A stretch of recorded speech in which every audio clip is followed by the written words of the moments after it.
We'll be agreeing on this. Single payer is the problem. Single payer is the problem. You know, Massachusetts went down this road with Romney Care and the effort to have affordable health care. That's what the president's trying to do now with the Affordable Care Act. And yet, our health care costs are 15 to 20% higher than the rest of the country. How can this be? Once again, the government gets involved in something that should be a free market issue. In order to reduce health care costs, I say this, get the government out, state and federal, and let's have insurance. Everybody can understand this analogy. We have insurance for our cars, but we don't use insurance to buy gas and oil and tires and wiper blades. When we go to get a tune-up, we don't use insurance for these things. What do we use it for? Catastrophic incidents, accidents, or a car is stolen. If healthcare is made that way, where we have catastrophic insurance, our premiums will be lower, and then we can decide for routine healthcare where to go, and that competition will drive costs lower. When we go to get our MRI or other routine procedure, if it costs too much here, the service is no good, we'll go somewhere else. And that competition will drive costs lower. That's the solution. Charlie. Actually, some of what Mark's talking about is played itself out over the course of the past 5 or 10 years. I mean, most people in Massachusetts at this point do have some sort of a significant cost share associated with their insurance, and it's absolutely had an impact on the increase in healthcare costs. Been proven by a whole series of studies that have been done. I've said for a really long time that one of the great opportunities to do something about the cost of healthcare in Massachusetts is to make the system far more transparent than it is now. Same service provided to the same person with the same outcome at 4 or 5 different hospitals within a few miles of where we are right now can vary in price by as much as 300 or 400%. You know, not 10, 20, 30, 40, or 50%, but 300 or 400%. Think about that. You know, somebody can do for $100 what somebody else is doing for $500 and delivering basically the same result. Yet there's no public visibility to speak of into this at all. And I think one of the, the most important opportunities we have to change the whole healthcare conversation in Massachusetts is to make the system transparent. If you're a low-cost, high-quality provider, you get virtually no opportunity to make your case and to make your case to the public in the way the system's set up now. And if you're an incredibly high-cost provider, there's no price to be paid for that. Very quickly, Mark. Charlie's right about the cost varying, and he's right about transparency, but the solution is to make the choice reside in all of us, the consumer. All right. Bruce Moll, healthcare. The Attorney General recently allowed Partners, the Goliath in our healthcare marketplace, to acquire South Shore Hospital. She said it was okay as long as she got some concessions from them on various things. It seems to be counterintuitive, though. If you're trying to increase competition, you don't let the biggest player get bigger. Where do you two stand on it? Charlie, why don't you start this one? I think the biggest issue for me is less about how big the player is and more about the availability of data publicly to force the player, no matter how big or small they are, to justify their pricing. The big problem we have right now in healthcare is it doesn't matter whether you're a big player or a small player. Nobody knows anything about where you fit relative to others with respect to cost and quality. Some of the most expensive providers in Massachusetts are not that big. Some of the highest value providers in Massachusetts are actually pretty big institutions.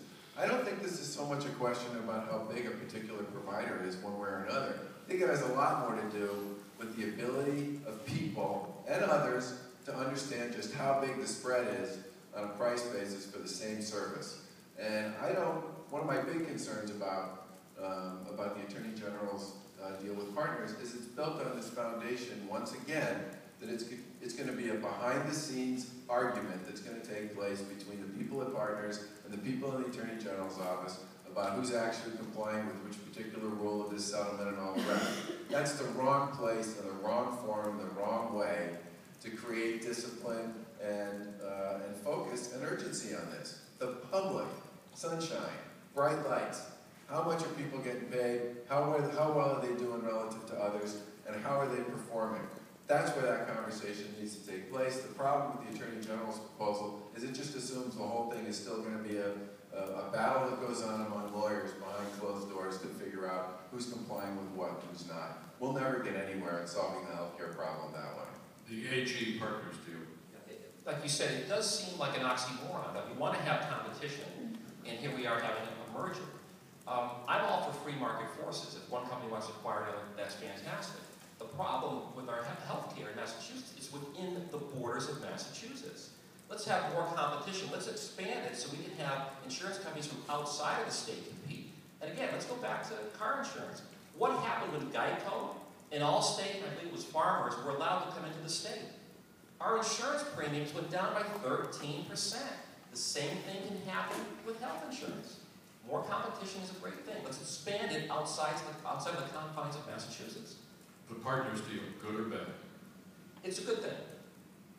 And Charlie, you've got questions about it. If we don't ever make publicly available price and performance data, we're never going to get anywhere in solving this problem. But Mr. Baker, reams You of data. can call me Charlie Bruce. Reams of data are available on that very issue. In fact, the Attorney General has published a number of studies saying Partners is very expensive, and where they rank, I mean, it's data that it's even hard to understand, frankly, it's so complex. But I think a lot of it exists already. I think the data, by the way, the Attorney General did two very interesting reports in 2010, which he never publicized, never talked about, and literally sort of threw them over the transom, and that was that. That's not engaging a public conversation about the high cost of healthcare one way or another. And my view on this is the way to really move this needle is to basically say to the provider community and to the plans, your pricing data on everything needs to be publicly available. People need to be able to access it. They need to be able to see it. I mean, most people who have access to any publicly available data on the cost of any service get it on EOB, an explanation of benefits, after they've actually received services. That will never get us to where we need to go. This needs to be a far more aggressive, far more urgent, far more focused conversation than it is right now. Mark Fisher, I think. I'm not a politician, Artie. I've said enough. Well, let me just ask one final healthcare question. Is access to healthcare a basic right? Mark? I know Don Berwick thinks so. He's running for governor on the Democratic side. I don't believe so. I think it's a nice thing. Where do we stop with this? We have a right to a car or a home or an in-ground pool. We have the right to pursue happiness. And I know people who are my employees who feel that happiness for them does not include health insurance. And yet the state forces it upon them, or else they would have to pay a penalty. I'm not for government-imposed happiness. We decide what happiness is. And if happiness for us means health insurance, fine. But it's not a right. Basic right, Charlie Baker? I think access to health